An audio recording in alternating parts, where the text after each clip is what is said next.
বিশ্বনবী জন্মদিবস উদযাপনকে কেন্দ্র করে শান্তি শৃঙ্খলা বজায় রাখতে এক সমন্বয় ও শান্তি বৈঠকের আয়োজন করল ইটাহার ব্লক প্রশাসন। সোমবার ব্লক চত্বরে সভাগৃহে এই বৈঠকটি অনুষ্ঠিত হয়। এদিনে সভায় ব্লকের বিভিন্ন অঞ্চলে নবী উৎসব কমিটির সদস্যরা উপস্থিত ছিলেন।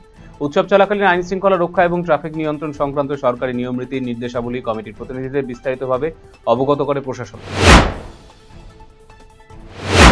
চিনির দাম বৃদ্ধি নিয়ে তৎপর কোচবিহার জেলা প্রশাসন। সোমবার সন্ধ্যায় জেলা শাসক যতীন যাদবের নেতৃত্বে ভবানীগঞ্জ বাজারে আচমকা অভিযান চালায় প্রশাসন এবং পুলিশ।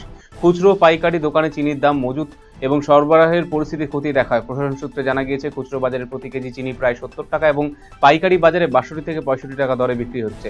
কৃত্রিম সংকট তৈরি করে দাম বাড়ানোর চেষ্টা করলে আইনানুগ ব্যবস্থা গ্রহণের হুঁশিয়ারি দিয়েছে প্রশাসন।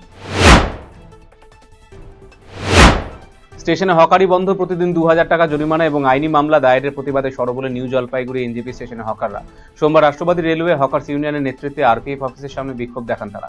হকারদের অভিযোগ, গত 27 দিন ধরে স্টেশনে প্রবেশ করলে তাদের জরিমানা এবং মামলার মুখে পড়তে হচ্ছে, যার ফলে তাদের জীবিকা সংকটে পড়ছে। বিক্ষোভকারীদের দাবি, হঠাৎ হকারি বন্ধ না করে প্রশাসনকে বিকল্প কর্মসংস্থানের ব্যবস্থা করতে হবে অথবা লাইসেন্স প্রদানের মাধ্যমে আইআরসিটিসি অধীনে নির্দিষ্ট নিয়মে স্টেশনে পণ্য বিক্রির সুযোগ করে দিতে হবে বলে দাবি করেছেন তারা। সংগঠন তৃণমূল স্তর থেকে মজবুত করতে ইটাহার বিধানসভা ভিত্তিক সৃজন অভিযান কর্মসূচি গ্রহণ করে জাতীয় কংগ্রেস। 24 আগস্ট ইটাহার হাটখোলার জেলা পরিষদ ভবনে এই দলীয় কর্মসূচি অনুষ্ঠিত হয়। এদিন সংগঠন সৃজন অভিযানের প্রধান বক্তা হিসেবে হাজির ছিলেন জেলার এআইসিসি পর্যবেক্ষক রেকিবউদ্দিন আহমেদ সহ 3 সদস্যের প্রতিনিধি দল। সভায় সংগঠনকে আরও শক্তিশালী করার বিষয়ে বিস্তারিত আলোচনা করা হয়। কামরুল হক, শঙ্কর দাস সহ অন্যান্যরা উপস্থিত ছিলেন এদিনের কর্মসূচিতে।